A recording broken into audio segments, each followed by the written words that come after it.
Yes, okay. This is Mary Pitt, who's playing Mrs. Foster Jenkins, great socialite, real character, beginning of the 20th century. In New York, she was a socialite, and she also liked to sing, and the rest is history. Clive Walton, Cosme McMoon, her piano player, her very faithful piano player, friend, support. They made a good team. Another real person. He was a real person. He was a real person. Yeah. He was a real person. Died in 1980, actually. I didn't know that. Yeah. 1980. He ended up judging bodybuilding competitions. There's a picture of him being held aloft by Arnold Schwarzenegger. It's hysterical.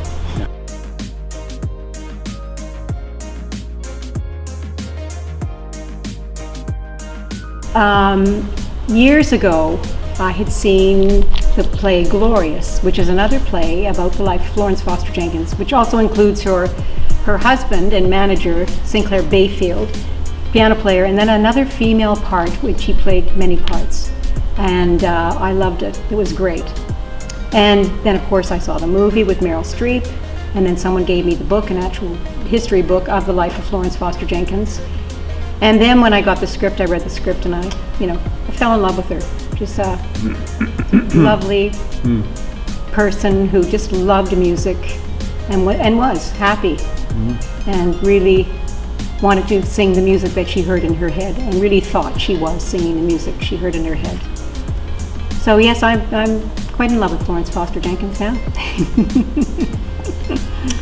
Yeah, it's interesting, isn't it? I think she really did genuinely think that she was, I don't know whether she thought she was a good singer or a great singer, but she loved the music, and that was it. She was totally, I have a line saying, how much did she know? Was she in on the joke?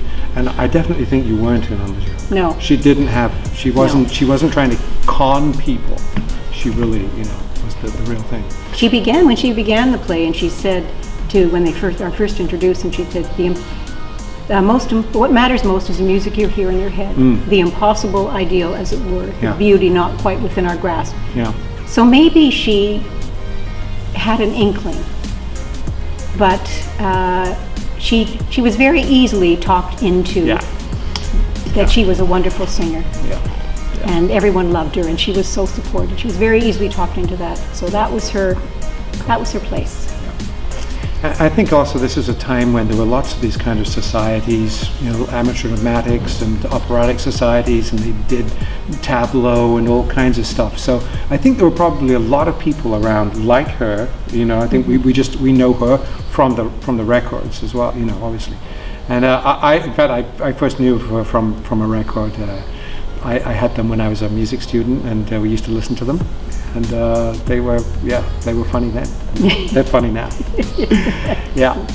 I came across this play actually a couple of years ago. I was offered to do it down in St. Andrews in New Brunswick, but I couldn't do it. And 2 years ago, I had to turn it down, and I was really upset. And so when this came along, I thought, great, because I've always kind of played piano and acted, so it's a good fit for me. I'd like to think.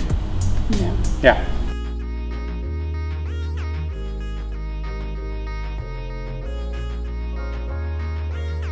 Well, I was here, I think it was 1982. I have to double check that, but I think it was 1982. First of all, in the Young Company.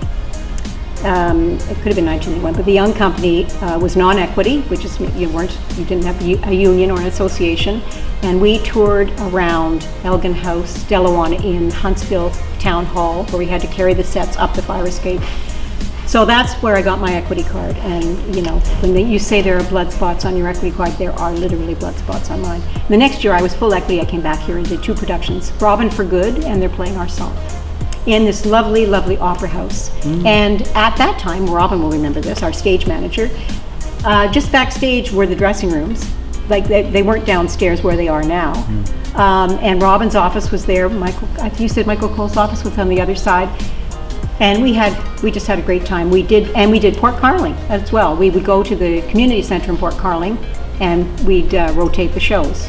We'd do, they're playing our song there, and then we do it here, and Robin for Good. So It was quite a time. I have great memories, and this opera house is just beautiful. And now with the renovations and the beautiful dressing rooms and the elevator and the handicap washroom, which my mother loved. So yes, it was. It's really something being back. Really something being back. Yeah, it's great. No, I've never been here before, and I didn't know it existed. Coming from the UK, I've been here about 15 years, and it's so the discovery of the riches of Canada is incredible. I've done a couple of summer theaters now. The one at the Red Barn, which I believe is now burnt down. Yeah, it burnt down. Yeah. Yeah.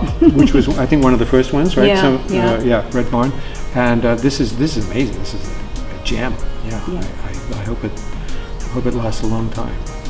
But it's beautiful up here in Muskoka. Oh, yes. Wow.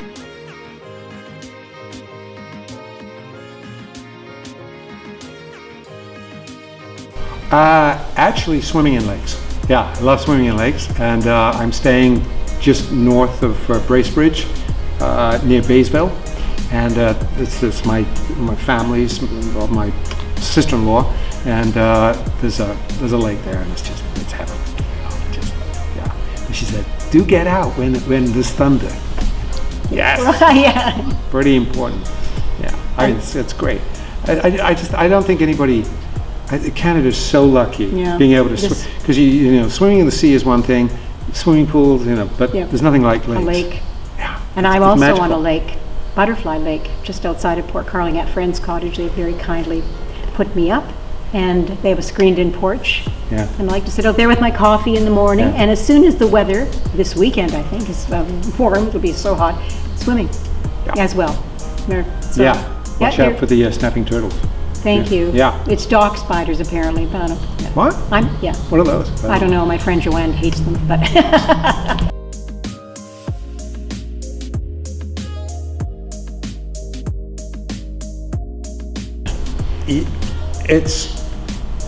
it's about doing something that you love, whatever it is, and if you love it enough, it doesn't matter what anybody says about how you are, how well you're doing it. Doesn't matter. Do it, because if it's coming from your heart, then it's going to reach other people's hearts. And it's a show about happiness. How you see someone be happy. Pretty well all the time. Happy in her music, knows exactly what she wants to do. And if you want to have an afternoon of happiness, come and see the show.